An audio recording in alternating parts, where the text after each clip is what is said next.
Welcome to Cambridge Forum, discussing essentials for a decent working society. I'm Jamie Paglia. Cambridge Forum is now in its 36th season of bringing you live public programs for the discussion of the issues and ideas that are shaping our world. At the dawn of the new millennium, people were intoxicated by dreams of instant wealth and dot-coms. An ever-soaring stock market fueled a robust economy. An ever-soaring stock market fueled a robust economy. The United States enjoyed unequaled power and influence across the globe. Then, in quick succession, the dot-com bubble burst, the World Trade Center towers fell, and the economy drifted into recession amid corporate scandals.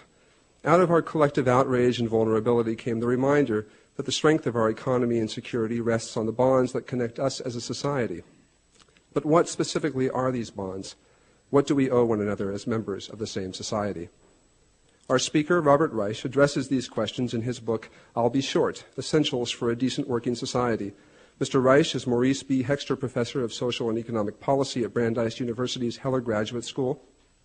He has served in 3 national administrations, most recently as Secretary of Labor under President Bill Clinton. Among his 8 books are The Work of Nations, Locked in the Cabinet, and The Future of Success, and his writings have appeared in The New Yorker, The Atlantic Monthly, The New York Times, and The Wall Street Journal, among many others. He is also co-founder and national editor of the American Prospect in his spare time. Welcome back to Cambridge Forum, Robert Reich.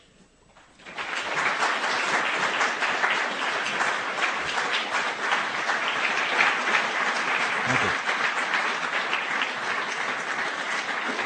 Well, Jamie, thank you. Thank you very much. And neighbors and friends, and those of you who come in both categories, I'm delighted to be here and see so many of you tonight. I have been accused of being someone who finds silver linings in almost any set of clouds, no matter how large or dark, no matter how cumulative or cumulus they are. Many people today, tonight, this week, over the past few months, have seen a lot of clouds in terms of who we are and what we are doing, both at home and around the world. And who is we, by the way.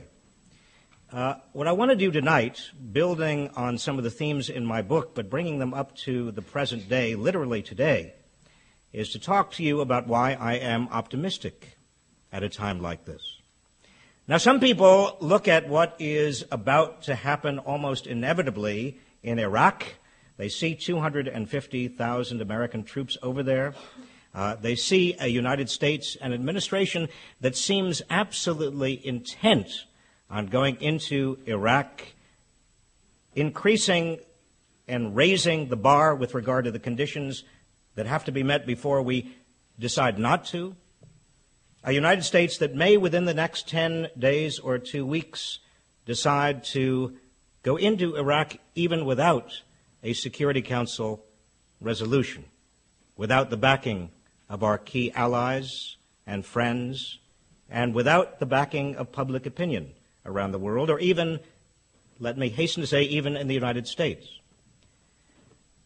I don't know how you feel about this, and I'm not going to presume to tell you how you feel, but I can tell you that as I look upon world events and the unfolding of this particular event, it seems to me that we are on the verge of a very tragic mistake.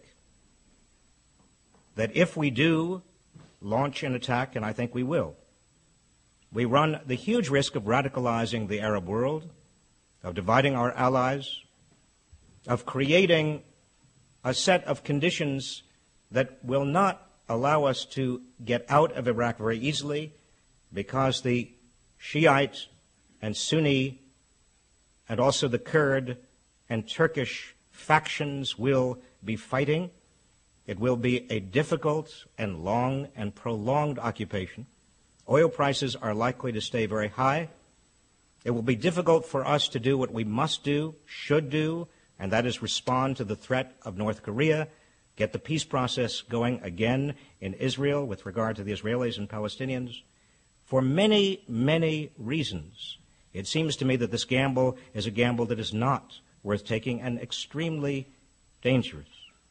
And it comes on top of a second cumulus cloud which many of you are also deeply and I think profoundly aware of, and that is we have an administration that has provided, at a time in our history when the gap between the people who are better off and the people who are worse off and people in the middle is wider than it's been in just about 80 years, has provided a tax break to the people who are among the best off in our society, wants to extend that tax break even to a larger degree by some $600 to $700 billion, and going into debt at the federal level at the same time that our states are barely able to provide the fundamental, minimal public and social services that keep and bind our people together.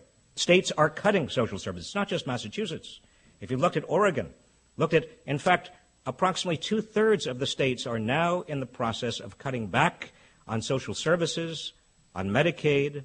Many states, a majority, are cutting back on educational funding, going back to larger classrooms. Many of the advances that we have made with regard to public services and social services and education are being abandoned at the state level. At the very moment that the administration is providing larger and larger tax breaks to people at the top and going deeper and deeper into debt in the process.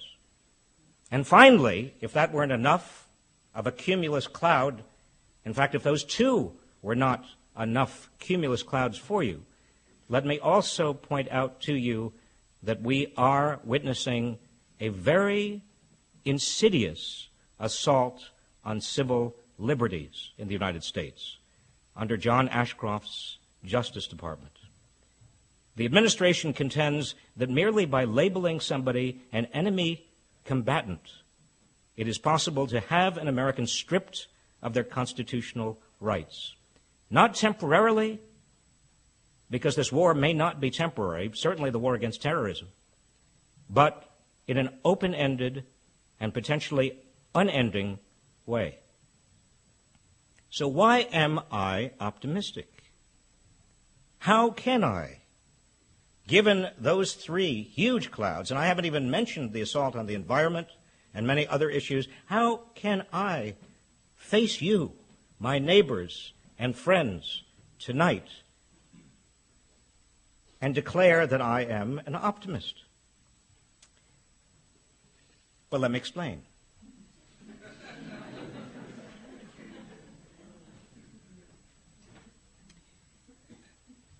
I'm very interested in democracy. One thing that Jamie left out of my biography is that I ran for governor of Massachusetts last year. A lot of people leave it out, Jamie. But it was a wonderful experience. And the best thing about running for office, running for governor, is the number of people, particularly young people who had never been involved in politics before, who got involved. I am a great believer in democracy.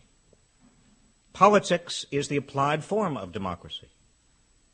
And one thing that has had me worried over the past few years, when I was labor secretary in the Clinton administration, after I left the Clinton administration, on through the first years of this century, one thing that's had me worried is the degree to which people are simply taking democracy for granted. They are not active. They're not voting. They feel that it is not their democracy. They disdain politics. They're cynical about all politicians and anything that even smacks of politics. But let me share with you what I see happening as a result of all of the negative or difficult or deeply concerning things that I've just enumerated for you. The pending war in Iraq, the widening gap, and also the cuts in social and political and public services, the tax breaks for the wealthy, the assault on civil liberties. People are becoming activated. Today, across Massachusetts and across this country, college students, high school students, and even some grade school students protested, went on strike. Today, in Massachusetts, even the private bar marched on the State House to protest cuts in legal services. All across this country, people are becoming activated in ways they haven't been in years. And to me, that is the largest silver lining I can imagine on any cloud. I'm going to say something now that is, or may strike you as highly partisan, but I don't mean it as highly partisan. I mean it as slightly partisan. And this is because it's the second thing that makes me optimistic. The Republicans are in complete control of the federal government. Some would say they're in control not only of the executive branch and the Senate and the House. Some less than charitable people looking at the Supreme Court might say that they are also in control of that nonpartisan body. When you have one party in complete control of government, there is an almost invariable, inevitable tendency for that party to overreach, and for the president, as the head of that party and also the head of government, to feel unconstrained in ways that the public comes to resent. I see the president, backed by Republicans in Congress, overreaching. Remember, this was a president who did not exactly have a mandate in the last election. In fact, if one were being slightly uncharitable, and I don't mean to be uncharitable, I am a patriot. In fact, much of what I say tonight and the subtext of what I say is about patriotism. This president came into office with a question mark hanging over his office and his election as to its legitimacy. Without a mandate, he has, to my way of thinking, and I believe to the way of thinking of many Americans, exceeded that very narrow mandate.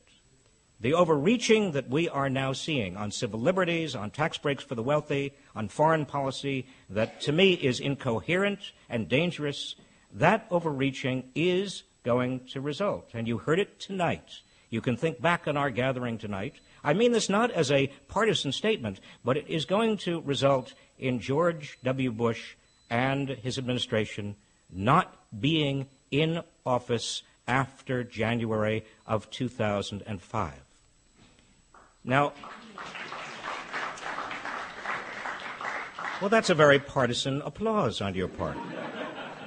Finally, let me just add one other note of silver lining in terms of my values. Now, these may not be your values at all, but in terms of my values, one other silver lining, we have accomplished, or I should say the administration has accomplished something over the last months that many people looking at history, particularly the history of Europe, thought impossible to accomplish.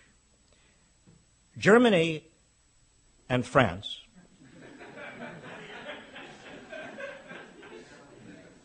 have never, at least in the last 120 years, some would say the last 1,000 years, have never been as close as they are today. Indeed, one of the goals of American foreign policy over the last century was to keep Germany and France and Russia apart.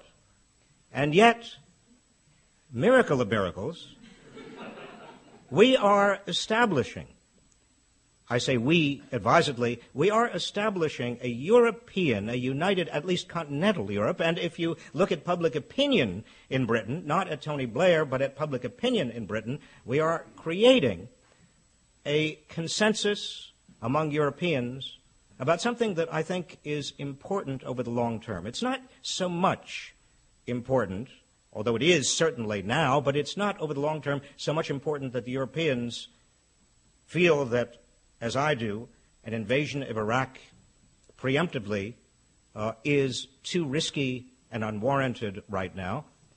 But it is rather that the Europeans are recognizing something, and that is that to have a world in which we have only one superpower called the United States, only one power that is able unilaterally to impose its will on the rest of the world, or feels it has the capacity, makes the world potentially, and I say this as a patriot, I say this as someone who deeply loves his country, makes the world potentially dangerous, because it is easy for that one superpower, and we've seen this again and again in world history over thousands of years, that one superpower to overreach. It is better for the world if there is more of a balance. It is better for the world, for example, if Europe asserts itself, understands that its values may be slightly different from those of America, and finds itself over the next years capable of speaking with a clearer and more united voice, such as the yelling we hear above us. A clear and united voice, such as it has not had in the years past. I believe that democracies become more vibrant when people have something to be active about. The days of Bill Clinton and the sex scandals that plagued the White House are days that, and I don't want to belittle that. Many of you may have very strong feelings about Bill Clinton and Monica Lewinsky. Many of you have very strong feelings about Gary Condit. Maybe you have strong feelings about O.J. Simpson. Maybe you have very strong feelings about a lot of things that preoccupied us during the 1990s.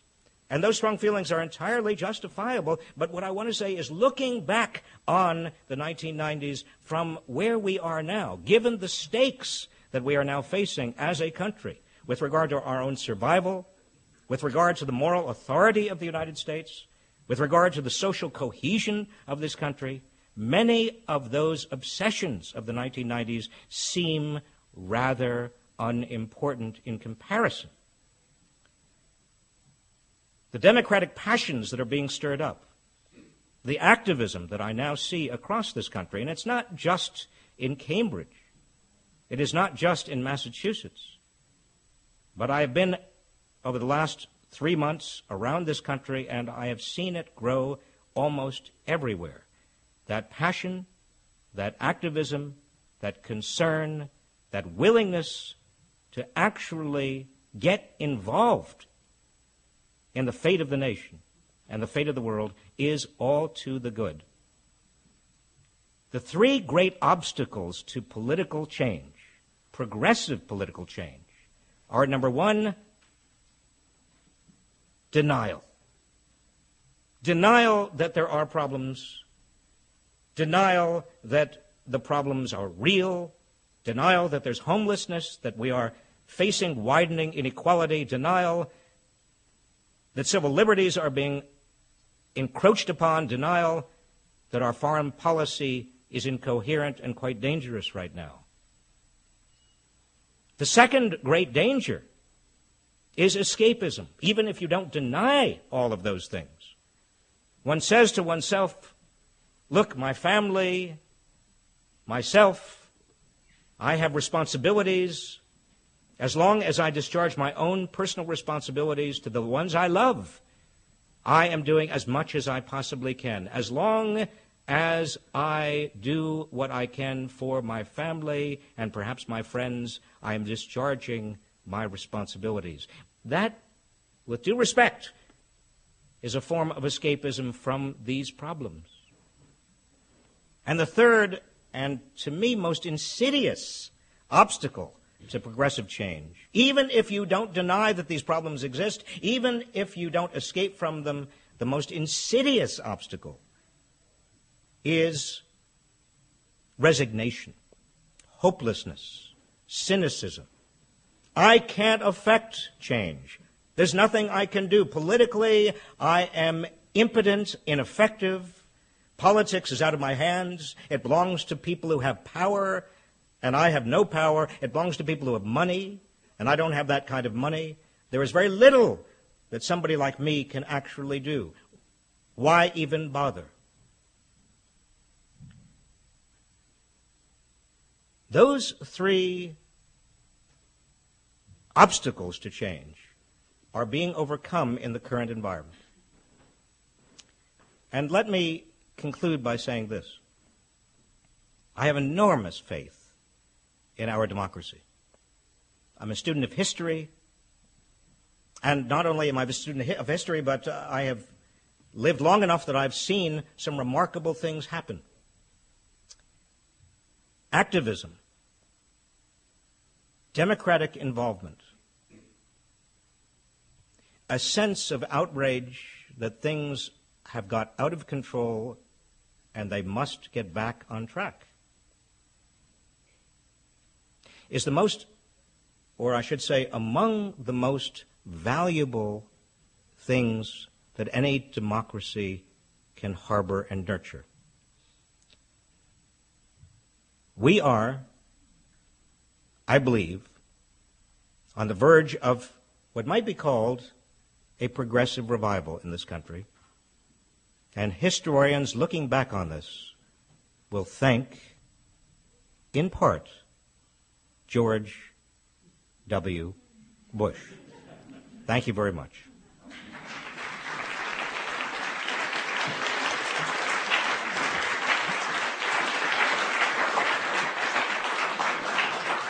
But now for the best part, and really the whole purpose of this forum, as Jamie said, is your questions, your comments. If you could keep your comments relatively short.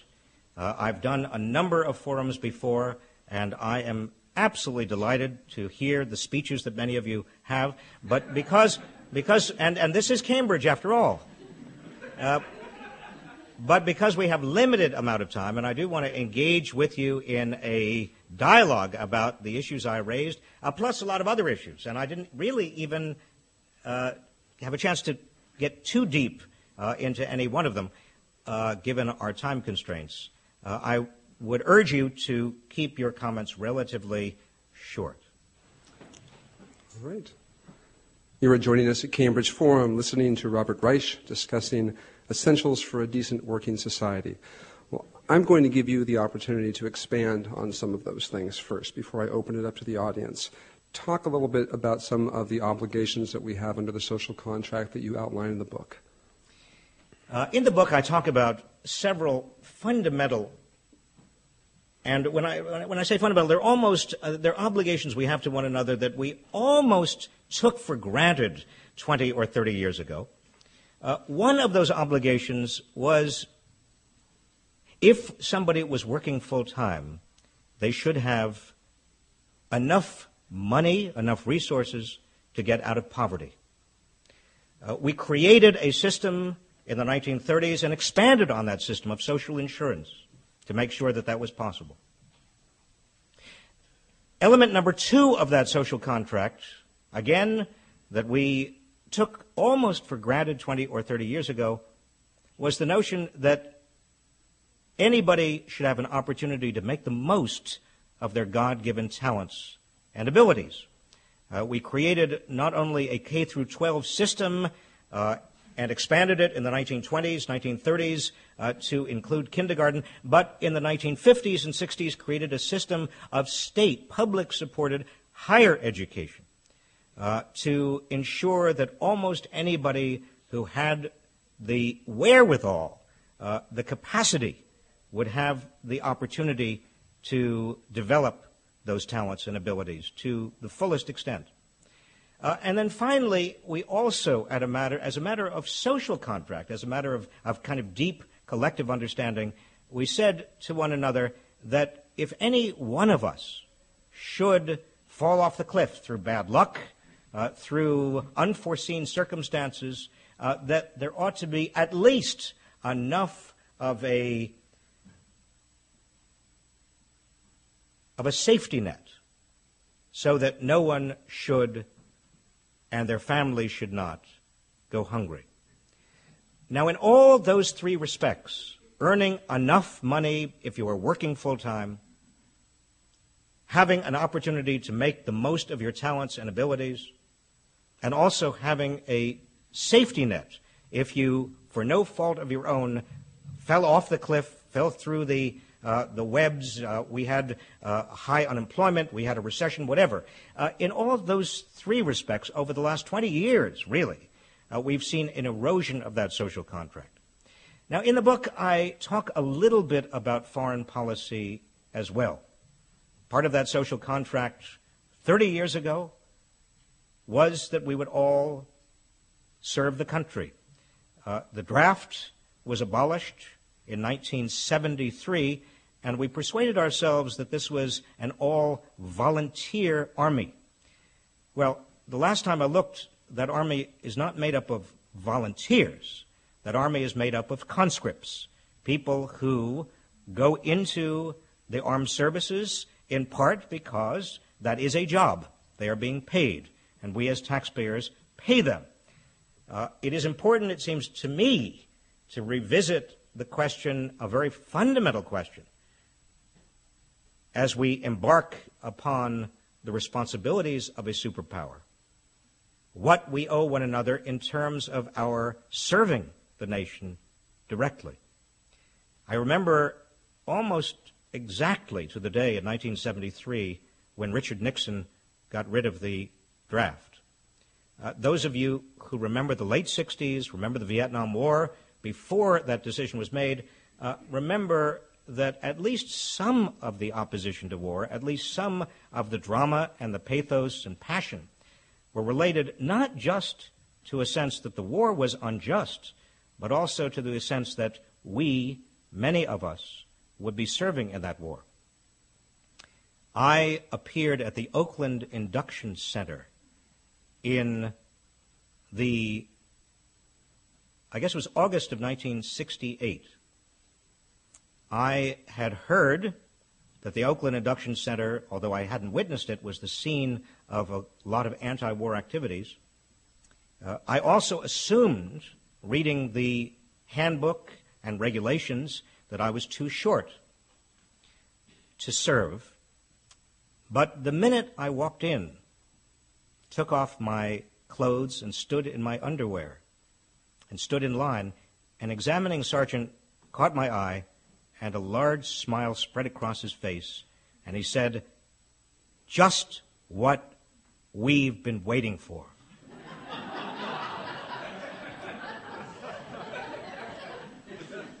I said, "I'm sorry?" He said, "A tunnel rat to flush the VC out from under the rice paddies." And at that moment, my life, up to that point, spread before my eyes. And I remember the examining sergeant putting me up against the measuring rod and the rod coming down on my head, and him saying to me, without actually my seeing where the rod was, he said, "I'm sorry, son."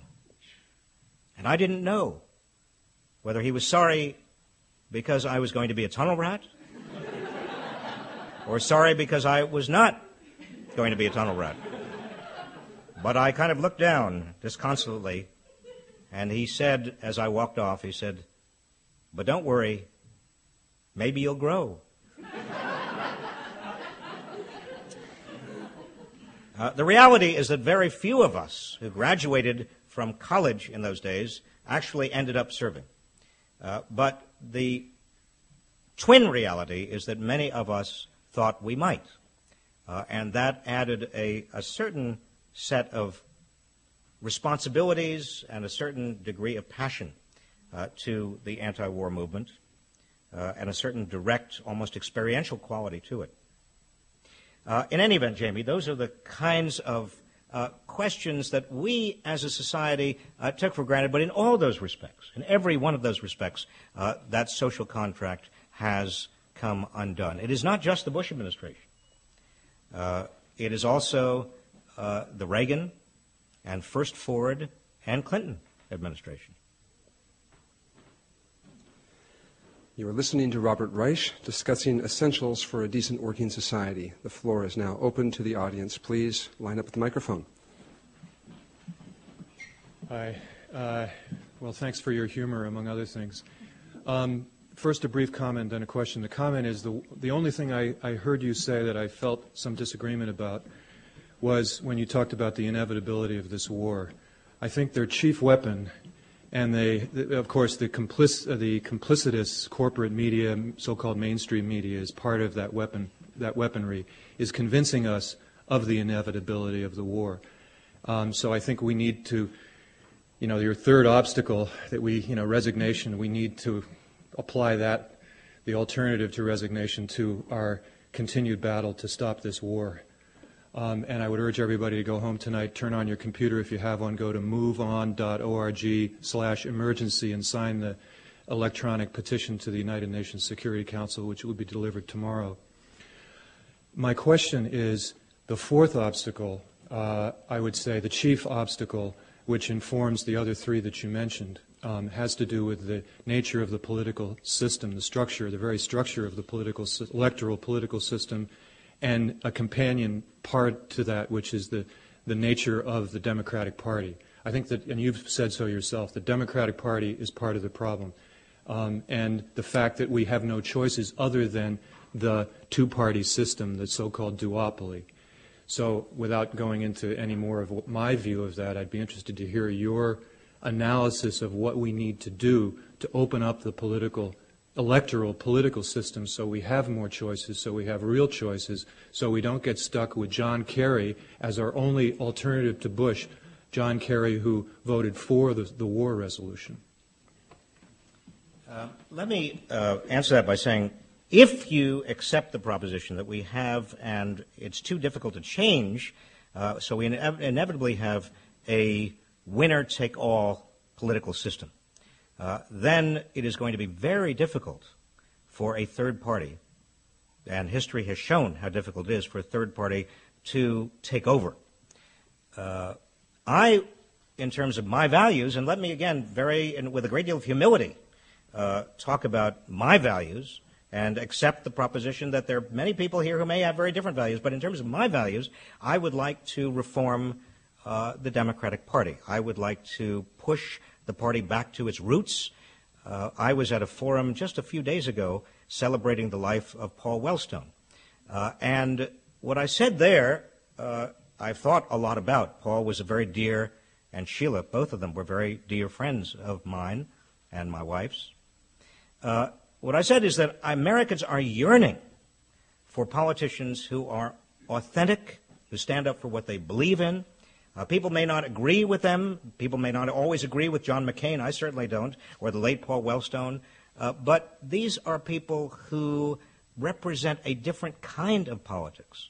And I believe that the Democratic Party, which is not much of a party now, and I'm not talking about the Massachusetts Democratic Party, because the Massachusetts Democratic Party is alive and well, but I was also out in California recently, and there is no politics in California. It is nothing but air wars. You just raise $60 or $80 million and you put on as much negative advertising as you can about your opponent, and boom, that's it. No, that is not democracy. I think the Democratic Party can be revived. I think that if people care enough about these issues, they will get involved and will not fall for the 40-20-40 idea. Do you all know about the 40-20-40 idea? Should I explain this to you? Most political consultants, and this is not just my experience. In fact, they really didn't do it with me during my election campaign. But most political consultants say to you, as a candidate, 40% of the people are with you, and you don't have to worry about them. They're already going to be with you. 40% of the people are against you. Well, you can't possibly do anything about them. They're going to be against you no matter what. So therefore, you have to focus on the 20% in the middle, kind of a triage. And that means that almost all candidates in a general election who subscribe to the 40-20-40 rule are pushed to what they perceive to be the center. And they do a lot of focus groups, and they do a lot of polling to see what the swing voters, usually the suburban swing voters, think and what they want. This is the Dick Morris view of American politics. Every time I used to feel angry or frustrated, I would channel and project all of my anger and frustration onto Dick Morris. And the problem with this 40-20-40 ideal is, number one, it doesn't recognize what I was just talking about. That is, the yearning people have for politicians who you might not agree with, but at least are real. They speak from the heart, they stand for what they believe, and you know what they believe in. And secondly, it doesn't ignite the party of non-voters. And the party of non-voters is larger than either the Democratic Party or the Republican Party. And there are more and more of them. And unless we have a politics that gets them excited, that speaks to them, we are going to lose even more of our democracy.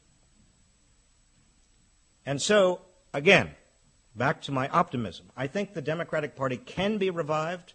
I think that there can be a great deal of excitement and also progressive change coming from the Democratic Party if the Democratic Party wakes up to the new reality that I'm describing with regard to where Americans really are.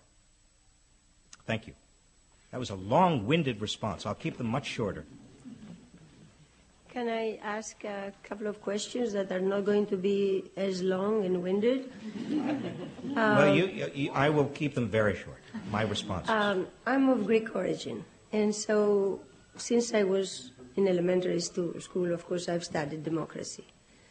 And I'm now an American, and I'm shocked to hear democracy described by Americans, and even by somebody like you. You say that you're optimistic, but you stated tonight two things that are totally conflicting. One was that the majority of the population is not interested in politics, and you stated the reasons being, frustration, this, that, and the other. If indeed the majority of the population is not interested in politics, which is a fact, that you can see by the minority of people that vote, and even amongst the young people, how could you be optimistic about the results of what the gentleman before me asked you? In other words, you're talking about a revival of the Democratic Party that has failed the country just as much as the Republican Party. And it isn't Bush or Reagan or Nixon or all these whatever, but as much the Democratic presidents that had the exact same foreign policy and made the same mistakes for the country and for the world at large. In other words, nowadays America is viewed the way it is viewed, not just from the Europeans, not just from the underdeveloped Africans, South Americans, Asians, and the rest. From every point of view because of the mistakes that have been made.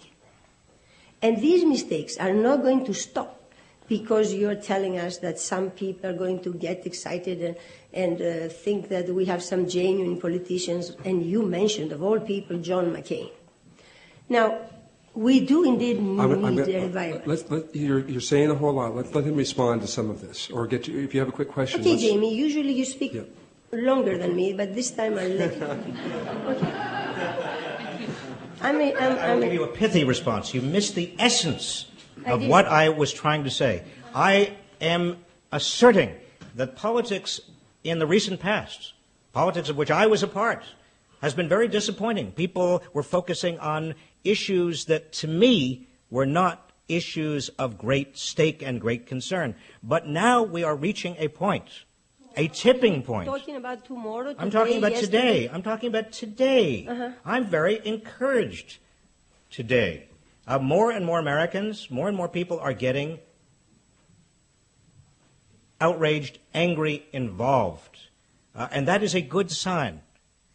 We are also seeing, someone mentioned MoveOn.com. Well, look, I don't think that electronic, internet-based politics is a substitute for grassroots politics, but it is remarkable to me how a small group of people located in Berkeley, California, can, in such very, very rapidly, orchestrate a huge movement and get a lot of people involved over the internet. These are good signs.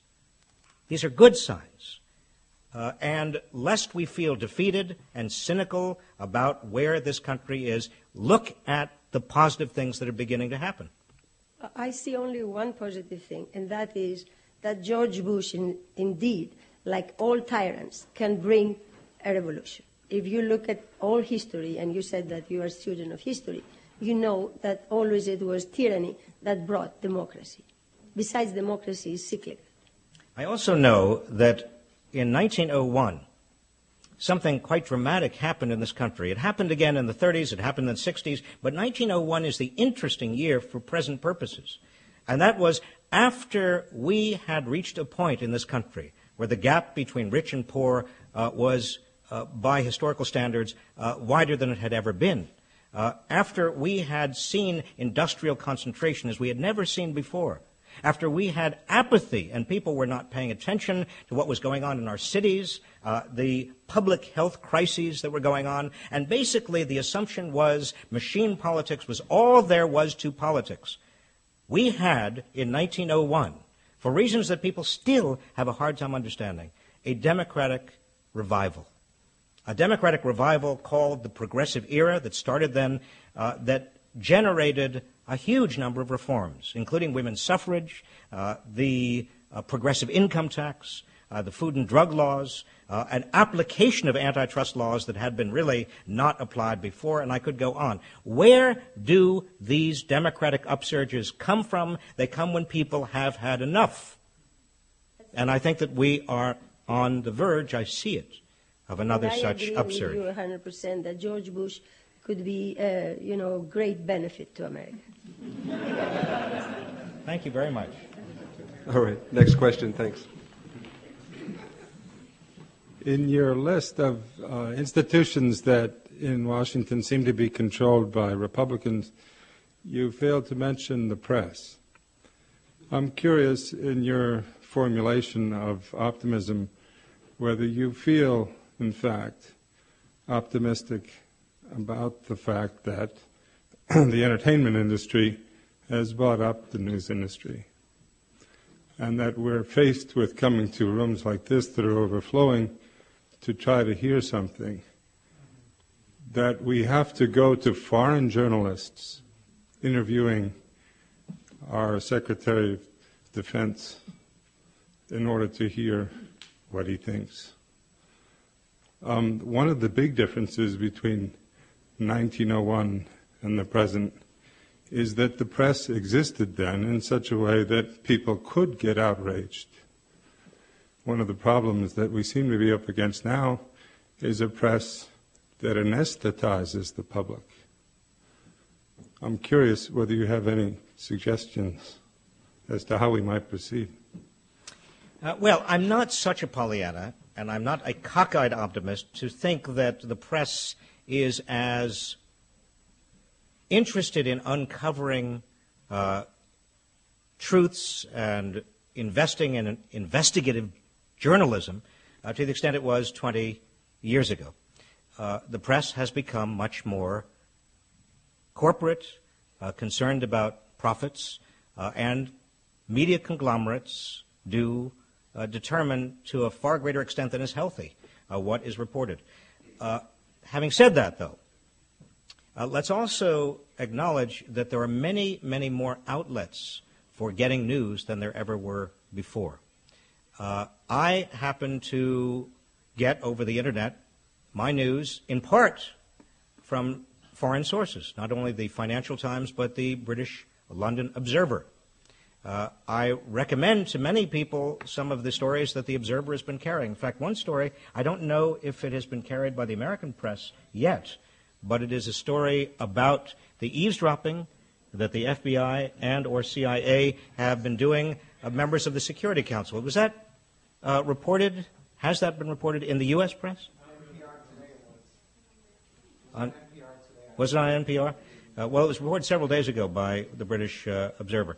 So, yes, it's something to be concerned about, but I do believe that we have the opportunity and the ability to inform ourselves if we want. And word gets out. How many of you have email? How many of you don't have email? How many of you are on your email getting, on a fairly regular basis, information sent on the basis of a lot of servers about the war, about the economy, about what is going on that you find useful and valuable? Some of you. Well, I dare say more of you will. I was unaware, for example, of Senator Robert Byrd's speech that he gave, which I thought was a very powerful, important, and quite moving speech, until somebody sent it to me the other day. And then I discovered that a lot of people had seen it. I had not seen it covered in detail in the newspaper, but I got it, and many, many other people did. So you're encouraged by this back channel of communication, which we only need $3,000 of investment to get access to, and the rest of the people in the People's Republic of Cambridge don't necessarily read? Well, let me say this. I am concerned about media conglomeration, and I'm also concerned about what seems to be an intimidation on behalf of, in the media with regard to reporting things that may cause them to be accused of lack of patriotism. How large a problem that is in this age, I am simply not sure about. I am also impressed how rapidly information is disseminated, how rapidly people hear about news that may not appear every day in the New York Times. By the way, my optimism, let me just quickly say this. My optimism is not a substitute for activism and real concern. Quite the opposite. I am optimistic simply because I see people getting more and more active and more concerned. So it's not complacency, it's not smugness. When I say to you that I'm concerned about media conglomeration, but I'm also noting more and more sources of information, I don't mean for anybody in this room to therefore feel complacent about media conglomeration and the intimidation that seems to be going on in the media. Quite the opposite. I think we all ought to be very concerned about it. And the whole point of my discussion and lecture tonight is that my optimism comes from the fact that people are becoming more concerned and more active and more aware about some of these things.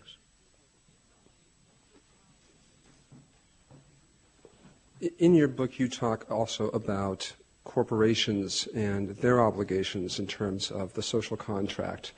We've gone through a devastating period with Enrons and WorldComs and all these other companies, really completely shaking, I think, the public's confidence in them and the fact that they are not looking out for stockholders or the public's best interest. Could you maybe elaborate on that a little bit? Well, part of the old social contract, and if you go back to the 1950s, 1960s, you see again and again corporations and CEOs arguing that they had responsibilities to all of their stakeholders, not just their investors, but also their employees and people in their communities. And it was possible in those days, in the 50s and 60s, for companies in industries that were oligopolistic, where there were only 2 or 3 or 4 major competitors, to basically accept unionization, to be a little bit more responsive and responsible to employees and communities, and pass the costs on to consumers. I don't mean to suggest that that was a golden age of corporate responsibility. Quite the opposite. It was simply because there was so much concentration of ownership in any individual industry that it was possible for companies to act as if they were responsible and basically pass those costs on to consumers in the form of higher prices. That is no longer the case. Now, what's happened over the last couple of years with Enron, Global Crossing, WorldCom, and the corporate fraud we've seen with the passing into oblivion of Harvey Pitt at the SEC, is a Wall Street and a corporate culture that is today very anxious. What are they anxious about? 2 things. Number one, they don't know exactly what the rules are any longer. They thought they did know. They thought that aggressive accounting techniques of the sort that Arthur Andersen and other major accounting firms were selling to them were perfectly okay. Everybody else was using them. In fact, Arthur Andersen was telling every corporation, use these aggressive accounting techniques because every one of your competitors is using them. And now a lot of companies say, wait a minute, what are the rules? We don't know what the rules are. We're waiting for guidance from the new SEC, but they're also these corporate heads and Wall Street profoundly concerned about something else. During the 1990s, many Americans got into the stock market. Almost half of adult Americans became owners of some shares of American capital, mostly through their 401ks.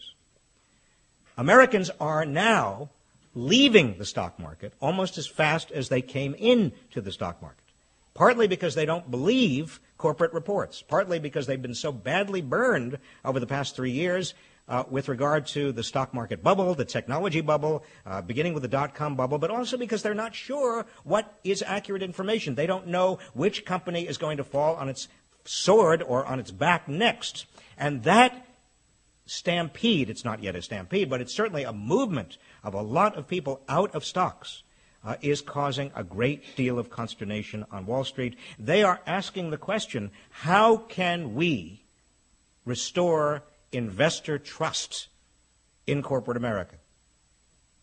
And I say, again, not wanting to be complacent. Don't mistake my optimism for complacency. I'm simply saying, again, this is a good moment. This is a moment where the stars are beginning to align themselves with regard to even an issue such as corporate responsibility. Hi, thank you for your talk. I come to you not knowing your position on this issue, but drawn into the issue of my responsibility as a concerned third party. And you had mentioned one of the goals in terms of your constructive criticism of this democracy. One of the goals was to get the Israel-Palestine peace process back on track. Those are the words you used. Yet you also noted the risk of radicalizing the Arab world. As a U.S. worker and taxpayer, I know that a lot of my tax money is going to support what's defended as the only democracy in the Middle East. And you also cite the state's inability to fund the minimal social services. So I feel like there's an imbalance in terms of money being spent in terms of special interests. So I'd just like to hear what your position is in our approach to improve democracy, and whether we should continue to state that we're defending the only democracy in the Middle East, or is this continued radicalization of the Arab world and radicalization of the American population, too, with the bleeding of money for defense, et cetera. Yeah, the defense money, we are seeing, and I think we'll see very, very, in the very near future, a defense budget that is pretty much up to about $400 billion a year. And that is justified not only with regard to the United States, but what we've been telling Europe and Israel and Japan and much of the rest of the world, is that we are providing a defense umbrella for all of them. I think American taxpayers experiencing dramatic cuts in social services and education, seeing not only a defense budget that is growing by leaps and bounds, but also tax cuts for very wealthy people in this country, a lot of Americans are going to say, now, wait a minute, this just doesn't make sense. Other nations are going to have to bear a higher degree of responsibility with regard to defense. We cannot afford to give tax breaks to very wealthy people. And over the next 10 years, we're going to have to get ready for the baby boomers who are not going to go quietly into the night with regard to Social Security and Medicare. In fact, the generation of boomers are going to be the largest and noisiest and most demanding generation of elderly America has seen perhaps ever. And quite, if you don't mind me saying so, because I'm on the leading edge of the boomer population, quite self-indulgent. I talk to boomers who have not saved a thing, who believe that they are going to be living in retirement in a way that can only be described as kind of a med. That is a kind of cross between Club Med and a medical facility. You know, you snorkel in the morning and have extra oxygen in the afternoon. Well, you know, when you look at the kind of spending we're doing on the military, and again, tax breaks for the wealthy, and you look at our inability and unwillingness to save for what is an entire generation who's going to need and going to live quite a long time. I'm planning to live quite a long time, as are many other people my age. Well, there's no way we can possibly make ends meet. So something is going to have to give. You're absolutely right. More questions?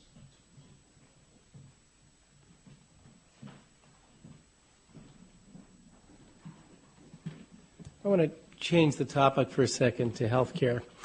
10 years ago, there were 41 million uninsured. The notion or the philosophy at that point was, after the proposal for healthcare restructuring, that nothing ever big could happen. It had to be incremental. We now have, in today's report, twice as many uninsured, pharmacy costs skyrocketing, the system breaking down at every level and imploding. Again, possible cause for optimism. Do you have some thoughts post-Bush about approaches vis-a-vis incremental versus the possibility of real fundamental change in healthcare financing, particularly with regard to the long-standing notion of employer-based healthcare in this country, and whether that is a potential impediment to real reform or not? I was there in the administration when Bill Clinton and Hillary Clinton came up with their health care plan. It was very complicated, if you remember. In fact, I, as a member of the cabinet, was told, as were other members of the cabinet, to go out into America and sell this health care plan. And I remember reading it and trying to study it and being briefed, and then going back to the White House and saying, I don't understand it. And how can I sell it if I don't understand it? The defeat of Clinton's health care plan was taken by the political establishment in Washington as a sign that America was not ready for universal, affordable health care. And Bill Clinton never said a word about it again. That was the end of health care. That was the end of any kind of an imaginative or new or bold or even the words universal and affordable health care. I believe that we are seeing something, again, going back to the stars in alignment, occurring this year that is changing the political calculus. People are finding that companies are shifting dramatically healthcare costs onto employees. Because healthcare costs went up 13% last year, on top of 12% a year before. It's now about 14% of the national budget, and co-payments and deductibles and premiums are skyrocketing. It is not just the 41 million people, it's not double that, it's now about 42 million, who are... Well, I'll check on that. That was over, anyone uninsured over a 2-year period. Yeah, I believe at any given point in time it's about 41 million people. But the new study that maybe NPR was talking about shows that over any, I think it was 5-year period, that about 1 out of 3 people in this country will have a period of not being insured. I think that's what I remember reading. It is becoming a big, big issue. And it's not just the uninsured, it's the people who are paying more, huge increases in co-payments, deductibles, and also premiums. Average middle-class Americans are finding kind of healthcare sticker shock they're experiencing. And this is going to be probably an issue in the next election. I would not be surprised if the Democratic candidate felt compelled to come up with some sort of universal, affordable health care plan. Will the Democratic candidate have the courage to say single payer? I don't know.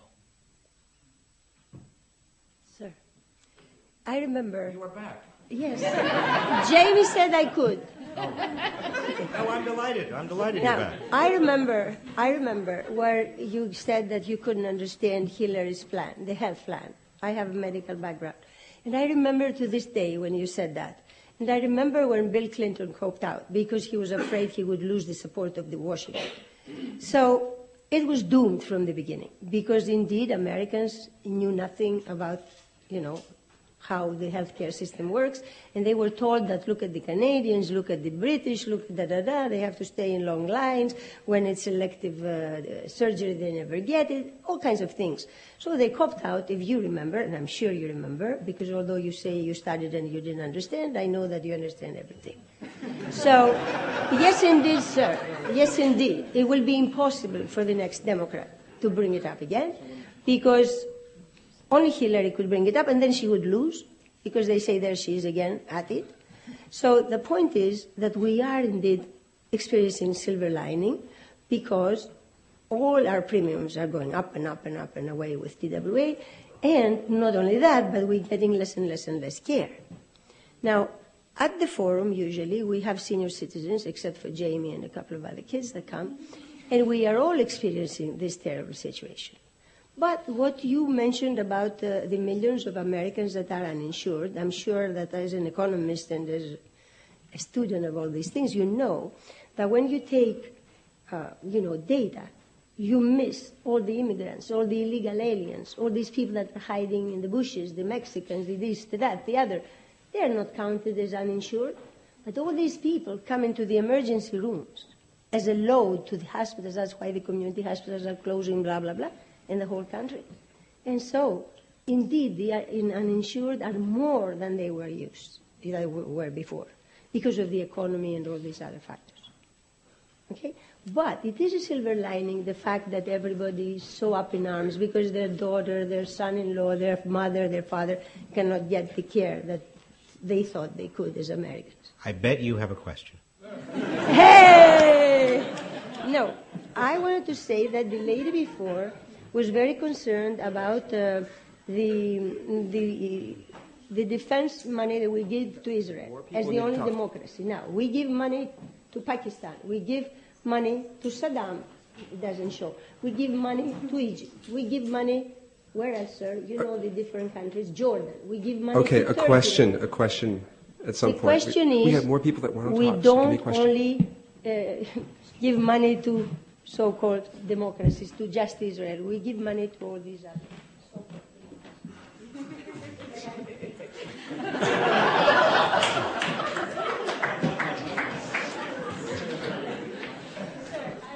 Yes. Let's stipulate. We have the most expensive and least efficient healthcare system in the world. And there is no other healthcare system that is designed, as our system is designed, to avoid sick people. I mean, our health insurers and our private insurers are spending billions of dollars every year trying to find people who are likely to be healthy and marketing to them and advertising to them. I mean, this is an insane system. And as the costs, my point is that as the costs increase, it's not just companies, but it's also average middle-class workers who are beginning to say, and employees, we have to do better. And that is, again, not a point. Don't get me wrong tonight, please. This is not an argument for complacency.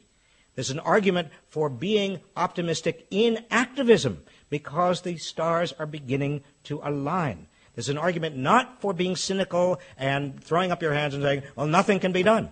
Just the opposite. Now is the time for organizing, mobilizing, energizing. Questioning. Yes. I'm ready with a question. Thank you for speaking tonight. I understand what you were just talking about, particularly in a national level. Although I have to say I have serious hesitation when it comes to Massachusetts. I consider myself an idealist and an optimist. And the more I learn about Massachusetts politics, and I've begun over the last year to learn about it, I become more concerned and less optimistic because of Speaker of the House who refuses to, implement the will of the voters, or whether it's the fact that I never see any competition on my ballot. I wonder, how there's room for hope in this state. There you go. my second question. But let me finish. Right. Let me take that question. First of all, I spent a lot of 2002 exploring, delving into Massachusetts. I mean, I knew a lot of. I've been a resident here of Massachusetts for the last 21 years. I knew a lot about what was going on, but I never knew in the exquisite detail that I learned during my campaign for governor. And not all is well in the state of Massachusetts.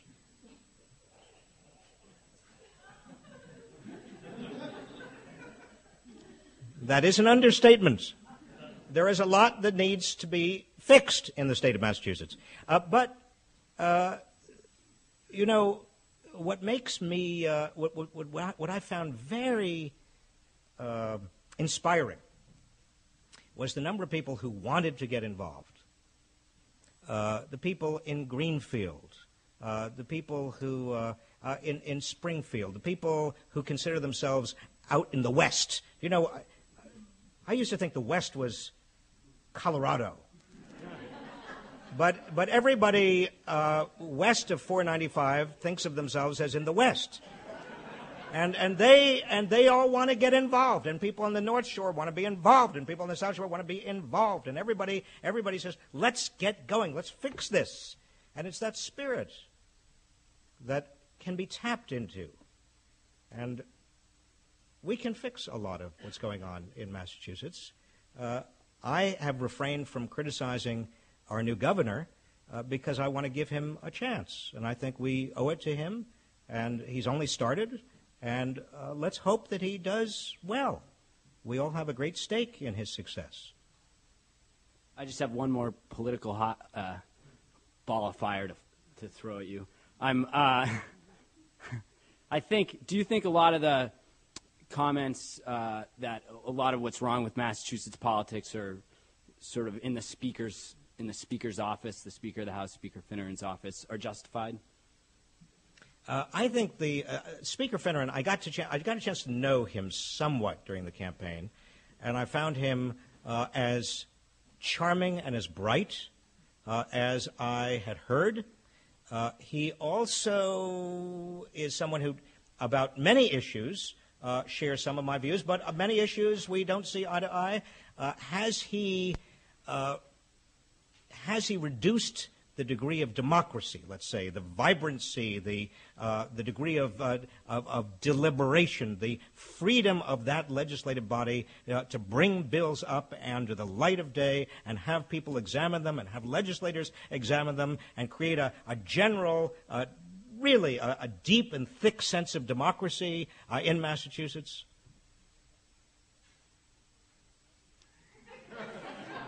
Undoubtedly.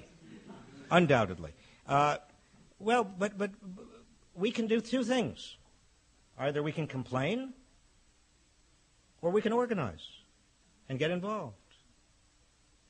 Yes. I'm only up here because my friend said she'd disown me if I didn't say this. I work in psychiatric day treatment, and on January 31st, it was announced that Mass Health was no longer going to be funding psychiatric day treatment. 40 centers statewide got together with patients, with clinicians, with families, lobbied, flooded the offices of the governor and various other state officials with faxes, emails, phone calls.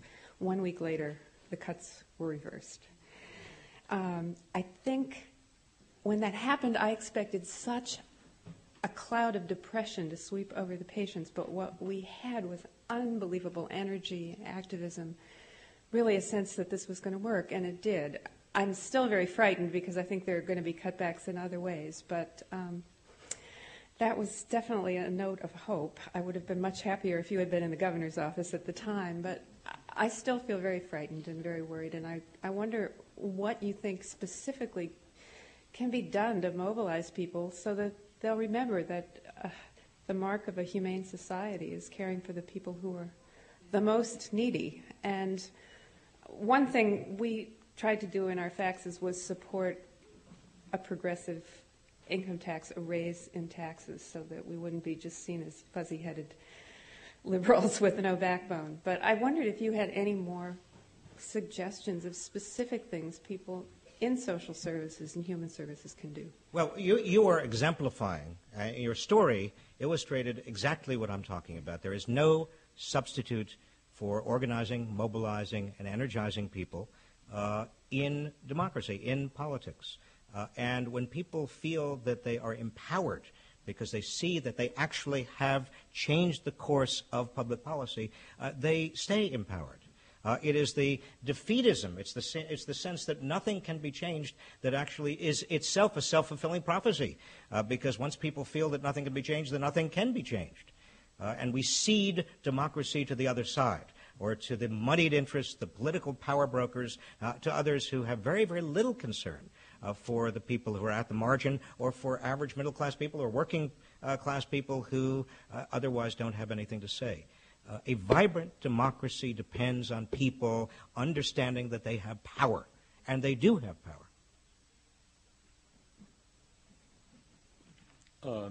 I have a question about the vacuum in the leadership here. I mean, it's Massachusetts or America? No, nationwide kind of thing. I mean, you've, I think, described the grassroots movement and, a lot of energy that people are kind of bringing to a lot of really very critical kinds of issues, and stars being aligned and so forth like that. Well, where's the leadership in this thing? I mean, why does it take individuals to have to write letters to congressmen, to write letters to their statesmen, and to get this kind of thing moving? I mean, it seems to me that there's a vacuum of leadership here, which I simply don't understand where it is and why these people aren't coming forth, particularly now. And I'm frankly concerned a great deal about the fact that we don't have until 2005 January to wait on this kind of thing. These issues need to be raised today. And, it's not going to be of any solace to people in Baghdad or Iraq when they see 10 times the number of bombs that are being dropped on their city today or tomorrow or next week kind of thing than were dropped in 1991, when none of these issues seem to be raised now. Where's the kind of, where are the McCains and the other folks that are kind of, I don't know why they're not there. Why not? Well, as somebody pointed out before, let me just parenthetically set the record straight. John McCain is a hawk. The only reason I used him as an example was, even though I disagree with him on many issues, at least he represents a style of politics that many people admire. And Paul Wellstone also. Paul Wellstone, when he voted against the Iraqi war resolution, he was in a very tight race in Minnesota. And most people in Minnesota disagreed with him. And I remember calling him right after that, and I said, Paul, I hope, I admire what you did. I hope you're right. And he said, people will vote for me, and will vote for me even to a larger extent than they now support me, because they know I vote for what and do what I believe in. And he was absolutely right. His polls went up, even though most people in Minnesota disagreed with him. His polling went up after he voted on the Iraqi war resolution. So your question is, where are the leaders? Well, Massachusetts happens to have one of the best congressional delegations in Washington. Ted Kennedy is one of the most courageous and effective legislators we have had in American history. And he's effective and courageous not only in terms of what he gets done, but also what is invisible to most people in Massachusetts, but I was there, I saw it, what he stops. The bad things that people stop, or the bad things that very talented and courageous legislators stop, go unreported, but they are as important, if not more important, than the good things that they do accomplish. There are other leaders as well. Franklin D. Roosevelt in 1936, in that election, when somebody said to him, Mr. President, you've got to do this, you've got to do that, you've got to do this, he came back at that person with what I consider to be one of the most cogent pieces of political advice I think has been recorded in history by a president in an election campaign. He said to the person who said to him, you've got to do this, this, and this, he said, you've got to make me. Now, what did he mean by that? He meant that when you are in elective office, you are to some extent very powerful, but to another extent you are very limited. You are very constrained. You need people behind you, pushing you, prodding you, forcing your hand, making it easier for you to do things that you think you ought to be doing. This is not an apology. It's not a justification for a lack of leadership. It just means that we've got to be vigilant and got to push very hard for what we want. We can't take for granted that these people are just going to do it. We have time for one more question. It seems like what Bush is doing is just the trickle-down economics once again, and I'm just wondering if you could describe it, not necessarily from a moral tone, but from a lack of fiscal responsibility, how he's shifting the echelon of tax breaks to the very upper crust. Yeah, well, look at right now, the economy suffers from underutilization of our capacity. Do you know what I mean by that? We have factories, we have equipment, we have people. And a lot of those factories, a lot of that equipment, and a lot of people are not being put to use. When people are not being put to use, it's called unemployment. When factories are not being put to use, it's called underutilization. 75% of our factories are being used. 25% are basically sitting there idle. When factories, when equipment is not being used, that again is productive potential that is underutilized. Now, what happens when you have a lot of productive potential that's not being utilized? Well, your economy is not doing nearly as well as it could do. You have to stimulate demand. You've got to get more consumption to utilize more of the capacity that you have. It doesn't have to be consumer goods. It can be public health. It can be environmental protection. But you've got to have demand for this capacity. So the first thing that the president needs to do, or any president, is to come up with a stimulus package to stimulate the demand. There's not enough demand in the economy. Consumers are getting scared. Consumer confidence is going down. Businesses are not going to buy a lot of new equipment because they already have too much equipment on their hands. It's overcapacity.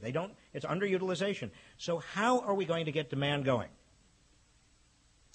George W. Bush wants to give a tax break to the very wealthy. The question to me was, apart from the immorality, apart from the question of fairness, just in pure economic terms, does that make sense? No, it doesn't make sense, because if you're wealthy and you get extra money in your pocket, are you going to spend that extra money? The very definition of being wealthy is you already have as much money as you want to spend. And so people who are very wealthy, if they get more of a tax break, are simply going to save that money, or they're going to maybe invest it. But what we need is more spending right now to stimulate the economy, to overcome the undercapacity, the underutilization. The best thing to do, fairness apart, would be to provide more money in more people's pockets. And the best way of doing that is to provide a payroll tax cut. Could be a temporary payroll tax cut. Could be, say, that first $20,000 of income would be exempt from the payroll tax. More Americans pay more in payroll taxes than they do in income taxes. And so a payroll tax cut would put money directly into the pockets of millions of people, average Americans, working Americans, and what would they do with that money? Not simply save it, they would spend it, because they don't have very much money. That would stimulate the economy. That would be good for the economy. Now, George W. Bush and his economic team, which, by the way, has completely changed. Talk about, if you are in business and you look at replacing the Secretary of Treasury after 2 years, and you're the head of the CEA and all of your other major economic players, you're going to scratch your head. Something's wrong. You replace everybody who's your economic policy team? Well, what that economic policy team that was replaced came up with, and what George W. Bush, our president, has been pushing, is supply-side economics. Trickle-on economics, trickle-down economics, trickle-on economics. It basically stands for the proposition that, quite apart from stimulating the economy, over the long term, it's good to give people, rich people, more money, more incentive to save and invest, because they'll turn around, they save and invest, and that benefits everybody because it grows the economy. We have more machinery and more equipment. It doesn't work. We tried it in the 1980s. We tried supply-side trickle-down economics in the 1980s, and we discovered what happened. The rich got richer. It did not trickle down. The poor got poorer. The middle class basically stayed exactly where they were. And we ended up the 1980s, starting of the 1990s, with a $300 billion deficits as far as the eye could see. We came to Washington, the Clinton administration, at the end of 1992, beginning of 1993. I was in charge of the economic transition team. We didn't even know how big the deficit was, and it was like coming to Washington and discovering that you had to have a giant pooper scooper. And that's what's going to happen again, this crowd. That supply-side trickle-down economics is going to happen exactly the same way. The rich are going to get richer. The poor are already getting poorer. They're resuming their long-term downward trajectory that they were on up to about 1998. And the middle class that is barely holding on, in fact, if you look at the last 20 years, the increase in the median household income has gone up maybe 6% adjusted for inflation. All that booming 1990s, they didn't get much of it. And in the first decade of this century, if you assume that the Bush economic plan is going to be implemented in full, and it's been implemented, at least half of it's been implemented, you're going to see that the rich are indeed going to continue on their upward trajectory. Don't get me wrong, there is nothing wrong with being wealthy. The problem is that we are losing the social cohesion that a democracy relies on, needs. Because unless we can say to one another, there but for the grace of God go I, unless we can say to one another, we empathize with each other because we know we could be you, my family could be in your position, your family could be in my position, unless there is that sense of potential mutual risk, then we end up doing a politics that has nothing to do with empathy or social cohesion. It's basically the winners versus the losers. Every issue, trade, immigration, you name it, becomes a contest between the people who are likely to gain, who already know they're likely to gain, and the people who are likely to lose. And they're right above us. In any event, I can see out of the corner of my eye that Jamie is getting up, and that means that we are coming to a close. Let me just say one final word. The moral for tonight is not that there is only a silver lining on these clouds. These are big clouds. These are big storm clouds. If you share my values about the rich and poor, and about what's happening in Iraq and what's happening with regard to civil liberties, you have every cause to be deeply concerned. But the silver lining is that political activism is being motivated again. People are coming out of the woodwork. And that is a sign of hope. And I urge all of you, if you aren't already involved, to become politically involved, and if you are already politically engaged and involved, become even more so in the future. This is your politics. This is your democracy. Thank you.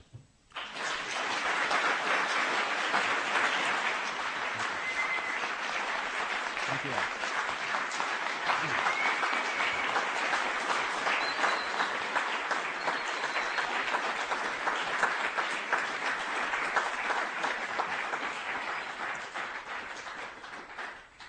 Thank you, Robert Reich.